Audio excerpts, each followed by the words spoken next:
नमस्कार, जय माता दी। मैं हूँ आपके अपने लाइफ डिजाइनर जीतू आचार्य। चैत्र पूर्णिमा ये बहुत ही शुभ पूर्णिमा है और इस पूर्णिमा में कहा जाता है कि भगवान श्री कृष्ण ने ब्रज में भी गोपियों के साथ महारास रचाया था।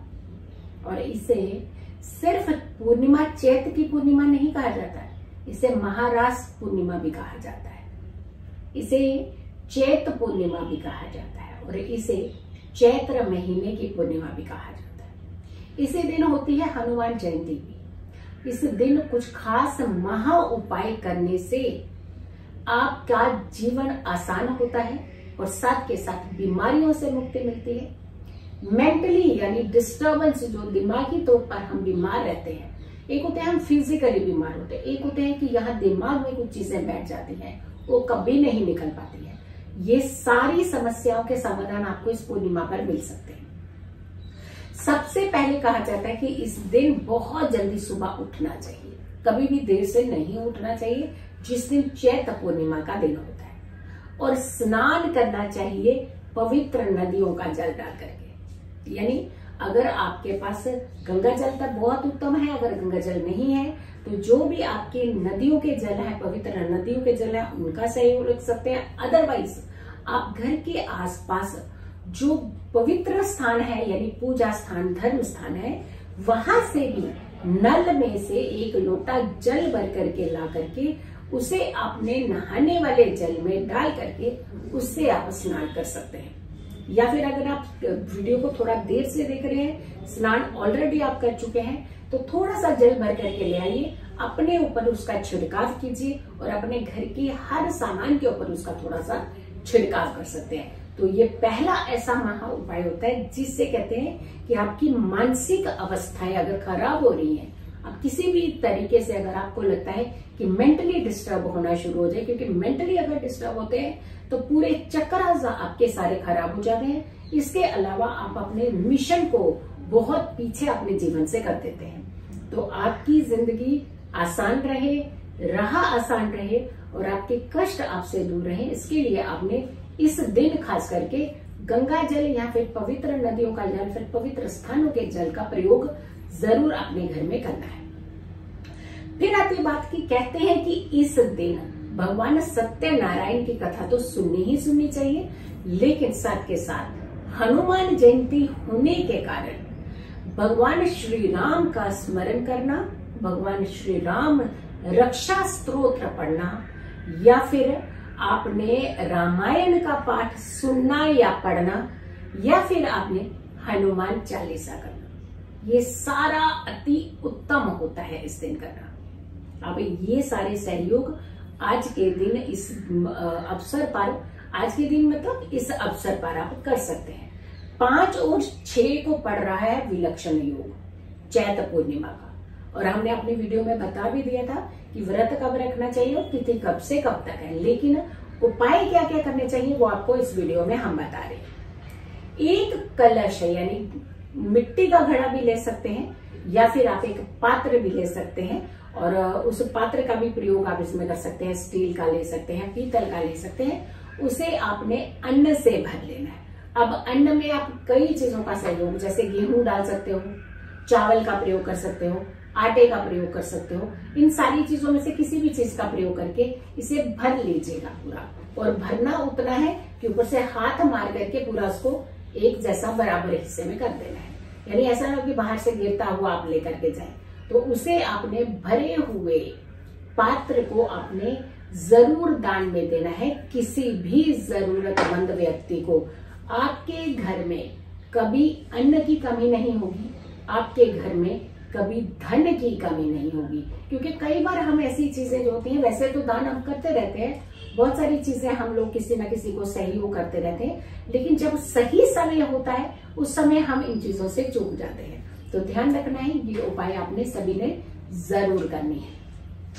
हनुमान जी के आगे आपने चमेली के तेल का दीपक जरूर प्रज्वलित करना है। और सबसे ज्यादा प्रिय क्या है हनुमान जी को? जय श्री राम। जय श्री राम का नाम लेते ही हनुमान जी आपकी सारी मनोकामनाएं पूर्ण कर देते हैं। तो राम नाम अनंत है, कहते हैं ना राम से बड़ा राम का नाम।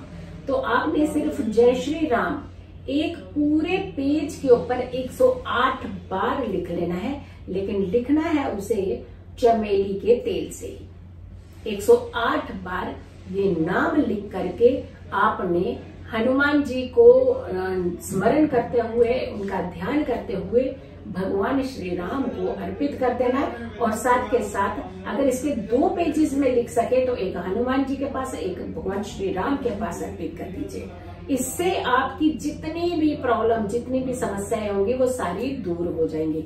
तो आपने ये उपाय भी जरूर करना है। फिर आती है, कुछ लोग बहुत ज्यादा मन उनका विचलित रहता है या फिर बार बार बीमार पड़ने लगते हैं और स्वस्थ होते हुए भी कहते हैं अस्वस्थ ही रहते हैं, क्योंकि कहीं ना कहीं वो उनका डाउन रहता है मॉरल। हर जगह उनको लगता है कि नहीं, हमसे उठा नहीं जा रहा, हम काम नहीं कर पा रहे हैं, हमारा मन ठीक नहीं है। ऐसे लोगों के लिए यहाँ रामबाण उपाय होता है इसका। आपने चंद्रमा के दर्शन जरूर करना है, कच्चे दूध से चंद्रमा को अर्घ जरूर देना है और साथ के साथ ओम सोम सोमाय नमः इस मंत्र का 108 बार जाप जरूर कर लेना है। और ये जाप अपने चंद्रमा के सामने, चंद्रमा की रोशनी में बैठ करके अगर करते हैं तो बहुत उत्तम होता है। तो ये महा उपाय भी आप इस दौरान कर सकते हैं। भगवान सत्यनारायण की पूजा आपको जरूर सुननी है इस दिन। और इसके अलावा अगर आपको लगता है कि फिर भी आपके जीवन में कहीं ना कहीं जब जब पूर्णिमा आती है तब तब आपका मन ज्यादा विचलित होता है, तो अपनी माता जी से या फिर माता रूपी किसी भी महिला से आप ये उपाय कर सकते हैं। 1 मुट्ठी चावल ले लीजिए उनसे। 1 मुट्ठी जो चावल आप लेंगे उसे आपने अपने घर में एक स्टील की डिबिया में डाल करके रख देना है। ध्यान रखिएगा, माता जी से या फिर माता रूपी स्त्री से आपने 1 मुट्ठी चावल लेना है और चावल उनको बोलिएगा राइट हैंड से मुट्ठी भर करके आपको दे दें। उनको कोई परेशानी नहीं होगी। कई बार होता है हम इतने वहम में आ जाते हैं कि हम किसी को कुछ चीज देते हैं या हम कहते हैं कि ये चीज इस समय पे ले लीजिए या दे दीजिए, तो लोग वहम में आ जाते हैं कहीं हमारा इसमें नुकसान तो नहीं हो रहा है। तो इसमें आपका नुकसान नहीं होगा, किसी का भी नुकसान नहीं होता, लेकिन उस बच्चे का बहुत सहयोग होगा जो कहीं ना कहीं मेंटली डिस्टर्ब है या फिर वो परेशानी में है, बार बार उनका मन विचलित रहता है, कुछ गलत ख्यालात जो है उनके ऊपर हावी होते हैं। ऐसे लोगों को ये बहुत सहयोग करता है।